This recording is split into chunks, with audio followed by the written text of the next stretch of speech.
시청자 여러분 안녕하십니까? 복지TV 뉴스입니다. 앞서 저희 뉴스에서는 지하철 안전사고에 대해서 집중적으로 보도해드린 바 있습니다. 수도권 지하철 승강장에서 사망사고가 또 발생했습니다. 잠시 후에 소식 전해드리겠습니다. 첫 소식입니다. 화상이나 사고, 유전적 원인으로 생긴 얼굴의 상처 탓에 일상생활에서 큰 차별을 겪는 사람들이 있습니다. 바로 안면 장애인인데요. 우리 사회에 존재하는 소수 장애인들. 오늘은 그 마지막 시간으로 안면 장애인의 현실을 취재했습니다. 정유린 기자입니다. 10년 전 집에서 일어난 가스 폭발 사고로 얼굴과 몸의 대부분에 3도 화상을 입게 된 한옥선 씨. 사고는 한 씨의 삶을 송두리째 뒤흔들었습니다. 수술 전 얼굴을 찾을 수 없다는 자괴감과 자신감 상실로 한동안 세상과 격리된 채 살아야 했습니다. 그 순간 내 모습이 기억이 안 나는 거예요. 그때부터는 내 다치기 이전의 모습이 하나도 생각이 안 나고 이 모습으로 살아야 되는구나. 여자라는 생각보다 사람으로서 이제 내가 어떻게 이 모습을 받아들일까라고 생각을 했죠.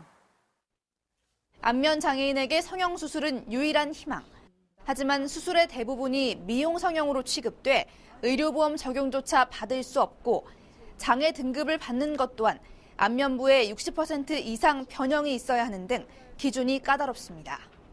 중증 환자들은 그게 한두 번 해갖고는 될 수가 없거든요. 보통 보면 10번은 기본이더라고요. 근데 저는 사실 아이 둘 데리고 지금 당장 오고 갈 때도 없는데 생활하게 되는데 긴급 지원을 받고 뭘 한다고 해도 그게 일회성밖에는 될 수가 없는 거예요. 그래서 전문가들은 안면 장애인에게 치료 지원을 대폭 확대하는 것은 물론 사회 활동을 지원하는 서비스 또한 시급하다고 강조합니다.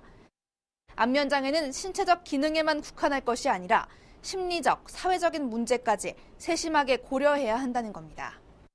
흔히 쓰는 용어로 숨어있는 조사 대상자고 숨어있는 장애인들이라고 이야기를 하거든요.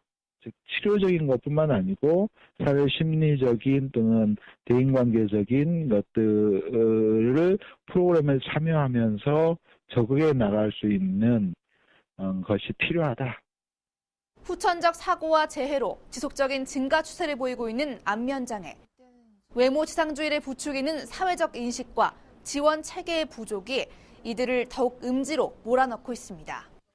복지TV 뉴스 정유림입니다. 다음 뉴스입니다.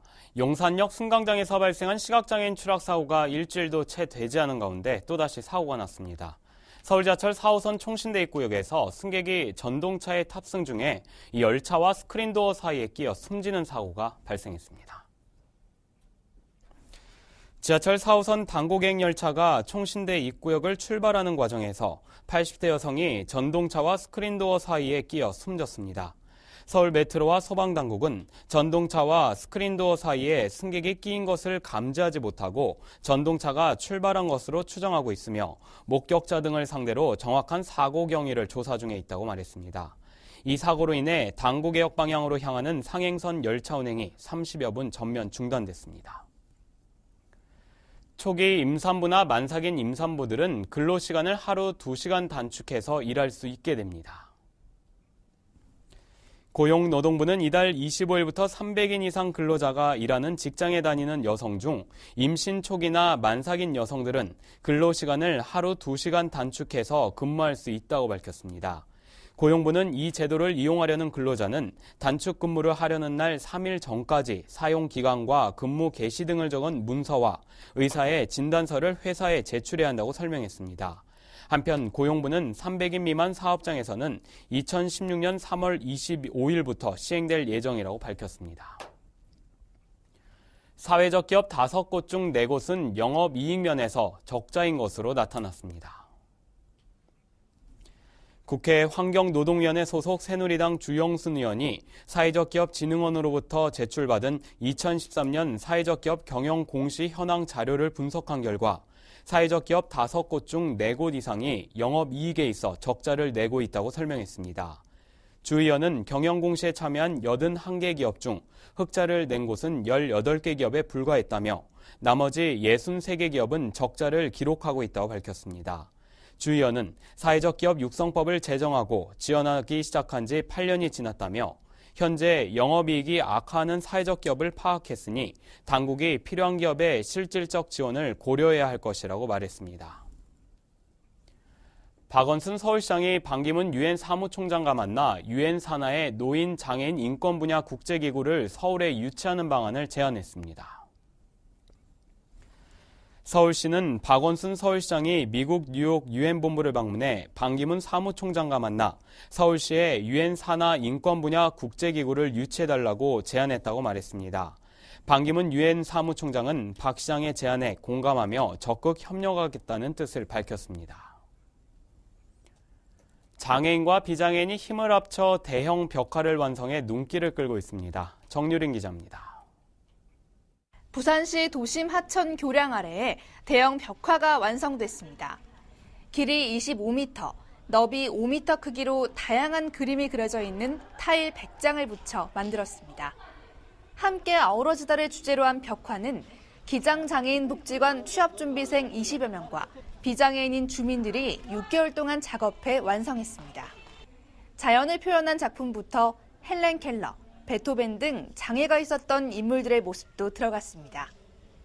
반기문 유엔 사무총장과 배우 안재욱, 가수 김장훈, 청소년 소설을 주로 써온 고정욱 작가 등의 모습도 담겼습니다.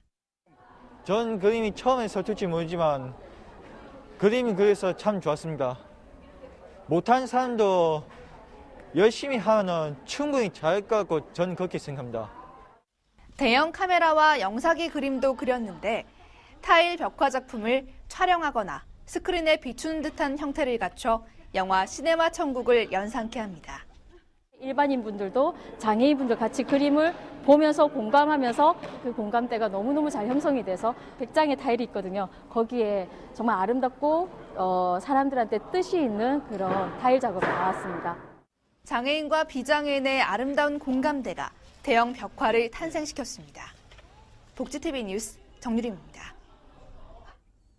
경주에서 세계문화유산 보존을 위한 아시아 태평양 지역 총회가 열렸습니다. 세계 유산 분야 석학들이 한자리에 모였다고 합니다. 박성호 기자입니다. 지난 24일 경주시 교촌 아카데미에서 열린 제1차 세계유산도시기구 아태지역 총회에는 리차드 맥케이 호주 세계유산위원회 위원장과 쿄우랏 유네스코 미얀마 세계유산 자문위원장, 아우구스토 빌라몬 이코모스 필리핀 위원장 등 국내외 20여 명의 세계유산 분야 석학들이 참석했습니다. 이번 행사는 2012년 11월 유네스코 세계유산협약 40주년 기념식에서 채택된 교토 비전에 제시한 인간 중심의 보존 철학을 주제로 정의 및 사례 연구와 방법론의 기초를 마련하기 위한 워크숍입니다. 우리 경주는 세계문화유산이 3개나 한 도시에 3개나 있는 그런 도시입니다. 그래서 전 세계의 그 세계문화유산 도시들 간의 유대를 강화를 해서 이 도시 간의 상생, 발전을 할 수 있는 좋은 방안들을 함께 찾아보고자 합니다.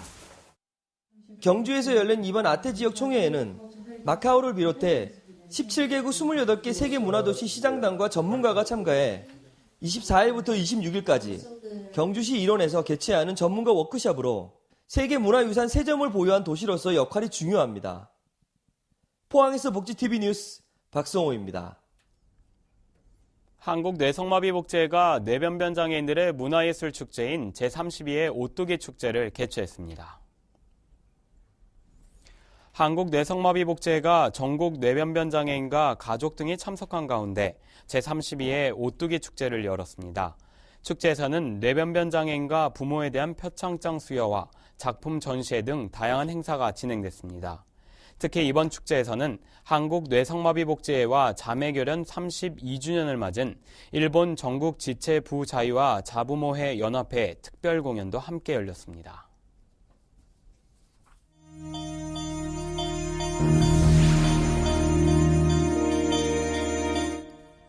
이어서 간추린 뉴스를 전해드립니다. 부산 가정법원이 이혼 후 자녀를 양육하는 한부모 가정을 돕는 프로그램을 마련했다고 밝혔습니다. 또한 부산가정법원은 다음 달 이혼가정 부모를 위한 지침서 1000부를 발간하고 이혼 판결이나 조정 등으로 이혼하는 당사자에게 배포한다고 말했습니다.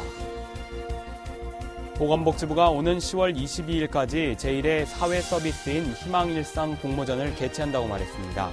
복지부는 이번 공모전을 통해 사회 서비스 종사자에게 업무에 대한 보람과 자긍심을 고취하고 사회 서비스에 대한 대국민 인식을 개선하기 위해 마련했다고 설명했습니다. 충북 청주에서 다음 달 26일부터 28일까지 제3회 직집의 전국 휠체어 펜싱 선수권 대회가 열립니다. 대한장애인 펜싱협회에서는 주관하는 이번 대회는 플러레, 앳배, 사브르 세 종목의 개인전과 단체전이며 120명의 선수가 출전할 예정입니다. 전라북도 장애인 체육대회가 이달 30일부터 다음 달 1일까지 이틀간 전북 순창에서 열립니다. 체육대회에서는 골볼과 롬볼, 좌식 배구, 보치아 등 14개 종목이 열리며 문화행사로 단체 줄넘기와 고리걸기, 팔씨름, 줄다리기 등 5개 종목이 진행될 예정입니다. 금융감독원은 앞으로 연금보험 수령일이 공휴일이면 직전 영업일에 보험금을 탈 수 있다고 말했습니다. 이외에도 앞으로 금감원으로 보험사 콜센터 상담 시 주민등록번호를 누르지 않아도 된다고 밝혔습니다.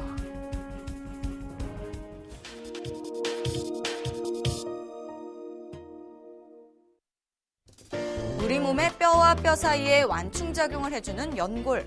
그런데 이 연골이 손상이 되면 퇴행성 관절염이 찾아옵니다. 보통 노화의 과정으로 생각하기 쉬운데요.